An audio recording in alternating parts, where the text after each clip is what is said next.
कि जब बच्चे अपने सपनों को साकार करने के लिए मेरे पास दूर दूर से आते हैं तो एक उम्मीद होता है कि सर के पास से पहुंचकर हमें उस मंजिल को पाना है जो 10वां 10th की परीक्षा देने के बाद बच्चे चाहते हैं कि हम IIT NIT तक का सफ़र तय करें। तो ये जौनपुर से आए हैं और ये इनके भैया जी हैं, अंकल हैं। इन लोगों से ही हम लोग बात करेंगे कि यहाँ तक कैसे पहुँचे, क्योंकि उत्तर प्रदेश में भी बहुत सारी कोचिंग्स हैं, नेशनल कोचिंग के ब्रांच हैं। पटना में तो न जाने कितने नेशनल कोचिंग हैं जिनके की खूब प्रचार प्रसार बोर्ड बैनर हैं। लेकिन मेरा ऐसा मानना है और मैं जिसको फॉलो करता हूँ कि बिहार के किसी कोना में मेरा पोस्टर बैनर आप नहीं देखे होंगे कहीं पर भी। और दूसरी बात है कि जहाँ पर कोचिंग का बिल्डिंग खत्म हुआ, उस बिल्डिंग जहाँ पर खत्म हुआ उसके गेट के एक कदम बाहर से भी और रोड पर से आपको कहीं पर भी बोर्ड बैनर आपको दिखाई नहीं देगा। तो किस भरोसे से आप पहुंचे, क्योंकि 950 से अधिक बच्चे देश के अलग अलग हिस्सों से पढ़ने आए, उसमें से बहुत सारे बच्चे बिहार के रहे, लोअर मिडिल क्लास के बच्चे, मिडिल क्लास के बच्चे, आर्थिक रूप से गरीब बच्चे, वैसे बच्चे आज देश के प्रतिष्ठित IIT NIT से में पढ़ रहे हैं, कुछ पढ़कर नौकरी भी कर रहे हैं। तो मेहनत तो इनको करना है। 2026 से 28 आने में भी समय नहीं लगेगा। और मैं बार बार कहता हूँ एक बात कि जब कोई बाइक पहला बार सीखता है तो पहला प्रयास में ही तो नहीं चलाता है। साइकिल भी आदमी चलाने का प्रयास करता है तो एक बार में गिरता है तो क्या वो उसको छोड़ तो नहीं देता है, प्रयास करता है कि यार हमको सीखना है तो सीखना है। 4 व्हीलर भी यदि कोई चलाना सीखता होगा तो ऐसा तो नहीं कि एक बार में सीख जाता है।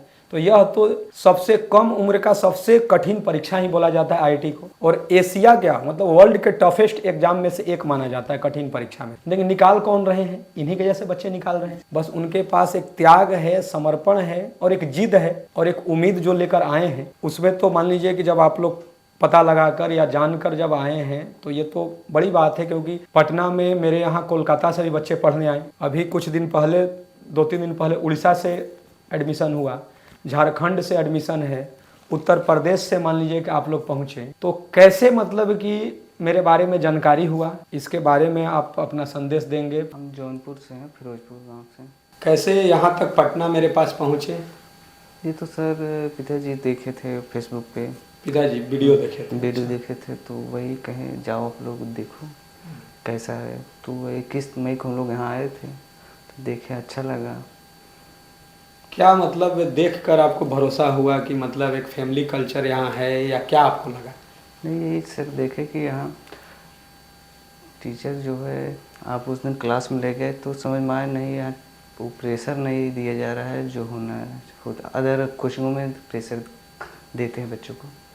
बच्चों को मतलब है कि एक फैमिली की तरह हंसा खिलाकर पढ़ाया जा रहा है।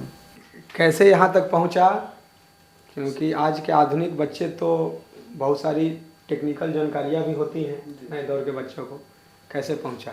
सर मेरे पिताजी फेसबुक पे आपका वीडियो देखे थे, फिर उसके बाद मुझे बताए कि तुम इसके बारे में सर्च करो। तो फिर मैं सर्च करके फिर नंबर निकाला, फिर बात की, फिर यहाँ तक आ गया। आकर कैसा लगा? सर आके यहाँ बहुत अच्छा लगा। तो अब मेहनत तुमको करना है। अंतिम सत्य यही है कि रिजल्ट तो तुम ही दे सकते हो। हम लोग एक मेहनत करने का तरीका सिखाएंगे। उतार चढ़ाव तो आएंगे ही, क्योंकि एग्ज़ाम ही ऐसा है। लेकिन तुम्हारे जैसे ही ना जाने कितने बच्चे पहुँचे। बाकी कैसे पहुँचे हम लोग सर, बच्चे तो बता ही दिए।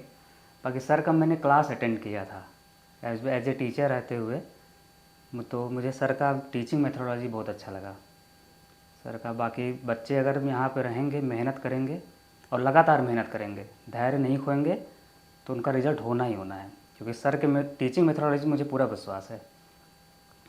बच्चे भी मेहनत कर रहे हैं यहाँ पे, देख रहे हैं कि सर तो मतलब मेहनत कर रहे हैं। बच्चों का भी मेहनत मुझे यहाँ पे दिखा। जितने बच्चे यहाँ पहले पे थे, मिले उनसे हम, सब बच्चों का डेडिकेशन मुझे बहुत अच्छा लगा। कोई टाइम पास नहीं कर रहा है, सब अपने पढ़ रहे हैं, सब एक दूसरे का साथ लेके पढ़ रहे हैं, ये मुझे बहुत अच्छा लगा। और जो बच्चे हैं कमज़ोर हो, तेज हो, सबको एक समान। सब और बच्चे ये सर कैसा लगा कि एक एक क्वेश्चन को 5 बार 10 बार बनाना का प्रक्रिया जो मैं ये इतने वर्षों से मैं लागू करता हूँ कि भाई 10 बार बनाओ, फिर इधर जाकर जो मैं बोर्ड पर बना चुका इधर घूम कर बनाओ, कहीं भी घूमते हुए बनाओ, 5 बार बनाओ, 10 बार, फिर आकर क्लास में बैठो, या क्लास में बैठकर बनाना है तब पर भी 5 बार 10 बार, क्योंकि सारा खेल है प्रैक्टिस का। प्रैक्टिस कर रहे जी सर। तो वह अनुभव बताइए, क्योंकि आप खुद एक शिक्षक जी सर। हैं, और तो एक शिक्षक का अनुभव होता है कि एक बार में ही देख कर वो तो अनुभव ले लेते हैं। जी सर। तो कैसा आपको वो तरीका लगा? सर तरीका तो बहुत अच्छा लगा सर। जौनपुर, बनारस, जी इलाहाबाद में बहुत सारे आईआईटी के नेशनल कोचिंग के ब्रांच हैं। जी सर। पटना में भी बहुत सारे नेशनल कोचिंग के ब्रांच हैं। तो मेरे पास ही इनके पापा या आप लोग या बच्चा को आपने गाइड किया कि सर के पास ही पढ़ने के लिए, ये निर्णय अंतिम निर्णय में कैसे बदला? सर मेरा निर्णय इसलिए बदला है क्योंकि यहाँ पे आप जो खुद केयर करते हैं ना, समय देते हैं। जैसे आपने उस दिन मुझे बताया कि आप 10 बजे से लेकर 8 बजे तक बच्चों को समय देते हैं, तो 10 बजे से 8 बजे के बीच में समय देने मतलब सर बहुत अच्छा खासा समय हो जाता है। उतना देर भी अगर बच्चा पढ़ ले रहा है तो मुझे लगता है कि फुल डेडिकेशन के साथ उतने में ही रिजल्ट होना ही है। तो होना है। तो यही मेरा सबसे बड़ा वजह था सर। आप देख ही रहे हैं कि जी। जिसके पिताजी ड्राइवर हैं, ऑटो या मैजिक गाड़ी चला रहे हैं, जी। जिनके किराए के मकान में परिवार रहता है, किसी के पिताजी कपड़े के दुकान पर मोकामा से आते हैं, कपड़े के दुकान पर 10,000 15,000 के महीना पर रहते हैं, तो वो बच्चे गए कैसे? और किसी के पिताजी ऐसा नहीं है, यदि मान लीजिए कि थोड़ी सी स्थिति समय के साथ बेहतर हुआ तो वो भी बच्चे अच्छे कर रहे हैं, सारे के सारे अच्छे कर रहे हैं। इसका मतलब सिर्फ और सिर्फ यही है कि सबको एक सामान लेकर चलना। जैसे कुछ बच्चे होते हैं कि थोड़े से तेज हैं, उनको ऐसा लगता है, तो क्या करते हैं कि सर नहीं होता है कि कमजोर बच्चों का अलग बैच और तेज बच्चों का अलग बैच। तो मैं डायरेक्ट यह बोलता हूं कि तुम तेज हो तो तुम्हारा सरकार पहले तो परीक्षा नहीं लेगा। परीक्षा तो जब ये 2026 में, तो तुम्हारा भी 28 में ही होगा, उसी दिन इनका भी होगा उसी दिन। तो भाई बैच अलग क्यों? सब लोग मिलकर एक बेहतर माहौल बनाए। तुम थोड़े से जीनियस हो तो अपने दोस्त को तुम भी ग्रुप डिस्कशन करके उसको भी हाथ पकड़ के आगे बढ़ाओ। हम जैसे तुमको बढ़ा रहे हैं तो सब एक टीम वर्क हो। आज जब तुम तेज हो तो तुमसे भी क्यों कहा जा रहा है कि 10 बार बनाओ? इसका मतलब है जो कमजोर है वो भी 10 ही बार बना रहा है और तुम भी बना रहे हो 10 ही बार। क्योंकि सबको एक सामान लेकर चलने पर तब वैसे औसत दर्जे के जो बच्चे यदि माइंड से लगता है, भले बोर्ड एग्जाम में नंबर ला दिया हो, अरे बोर्ड एग्जाम में नंबर लाने से आईआईटी का कोई लेन देन नहीं है। तो न जाने कितने बच्चे हैं जो 90% से ऊपर नंबर लाने वाले हैं। कहां आप आईआईटी सुनते हैं? हो भी जाता है, न जाने कितने का नहीं भी होता है। और किसी का 10th बोर्ड में कम नंबर है वो भी आईआईटी कर जाते हैं। मैं तो अपने यहाँ न जाने कितने को करा चुका हूं। सारा खेल है एक ईमानदार कंधा होना चाहिए और बच्चों को ईमानदार बना देना है।